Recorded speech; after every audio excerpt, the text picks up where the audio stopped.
everyone, and welcome back to another episode of Adoptions from the Heart TV. I'm your host, Amanda Aliberti. Today we are joined by Raquel. Raquel placed her son for adoption in 2011, and she recently joined the Adoptions from the Heart team here in the Delaware office.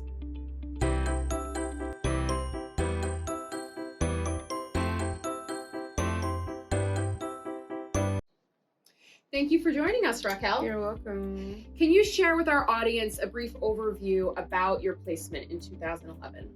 So in 2011, I spoke to you first, and then you connected me to Danielle. Danielle Goodman was my caseworker. I came in life in shambles, and she helped me kind of put those pieces back together where they needed to be. Mm-hmm. And fast forward, 11 years later, my son is with an awesome family.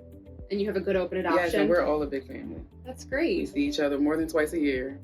I get plenty of photos, and I wouldn't have made another decision.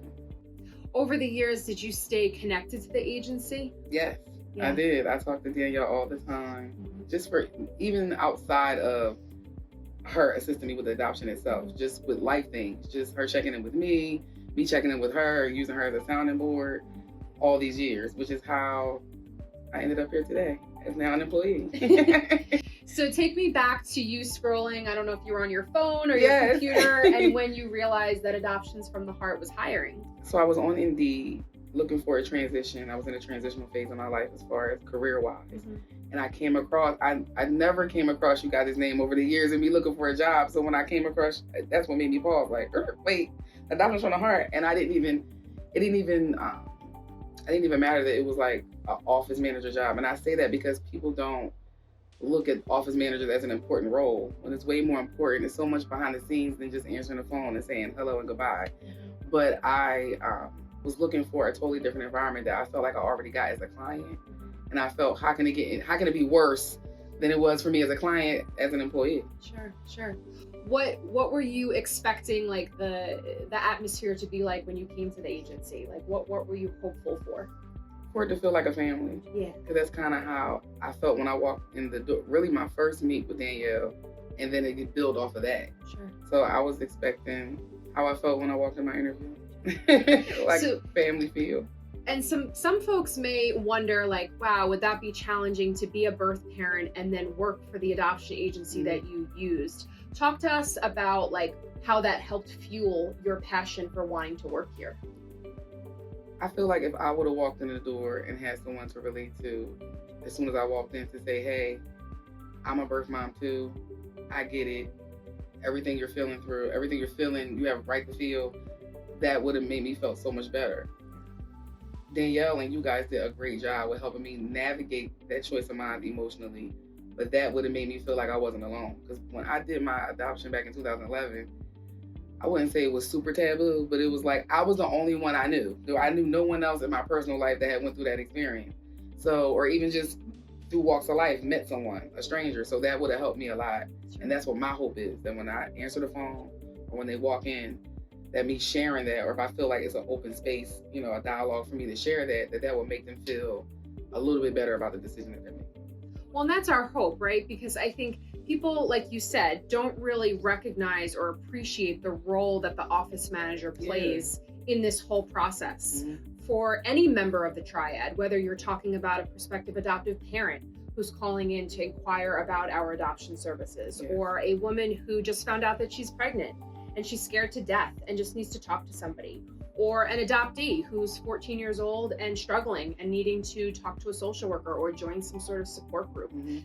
You're that initial person that they call and you answer, and you have to kind of be there to support them, right? Yes, exactly. It's kind of like you guys are the boots to the ground, but I'm like the front line. Like I answer it's almost like if you triage something, like when you go to the emergency room and you got registration and they take all your information and they try to find out what the baseline of what's going on and offer you some sort of, I've had plenty of people in different walks of life share stuff with me, and I've shared stuff with them, and it made us feel so much better about whatever we were going through in that moment or whatever decision we were struggling with. So you'd be surprised by how one encounter with someone, and I could never see that person again, but they'll always remember, like, man, like I met someone else who went through the situation that I went through, and I see them on the other side of it. Like they made it on the other side. Yeah. While they're in a moment we're feeling like they ain't gonna make it till tomorrow. Absolutely. Well, and in many ways, you as the office manager, you're our backbone to the agency. We can't function as social workers without you, right? Because you kind of hold us down, you organize everything for us, you kind of keep everything in place so that we can go out there and work with these clients. Absolutely. It's like a streamline. If one part is not right, then it's not going to run smoothly. So if the front is kind of like in shambles or not providing the information, the correct information or enough information, or know how to communicate with folks on the phone, because if you're kind of uncouth or just don't know how to speak to folks, that can rub somebody off the wrong way that's already in a certain emotional state, whether it's the adoptive parent who are eager and excited and we don't even know what their journey is as far as their adoption story, like trying to adopt, and the birth parent, they're in an emotional state. So you have to know how to deal with those calls when they come in. Sure, absolutely. It takes a certain level of finesse. Yeah. Well, and I think when we heard that you were interested in working here, we were excited. We were. It's definitely something new, but I think we have had many staff here who have been members of the Triad, and I think that personal experience has brought not only a wealth of information for them as an employee, but for us as an agency, for us to do better, right? Like, you can talk to us about the good and the bad so we can improve as an agency with our policies and procedures. Absolutely.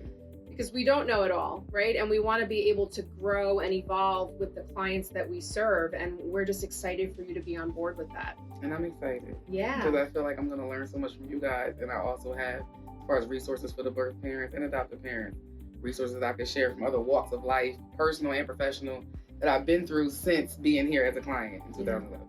Well, and you've been here a very short time period, and you've already provided us so many resources of things that we did not know about. And I think that you have had so many life experiences and professional experiences that you can, give us some of that information to help us be better at what we're trying to accomplish, and we can work together to try to improve as an adoption agency. Absolutely.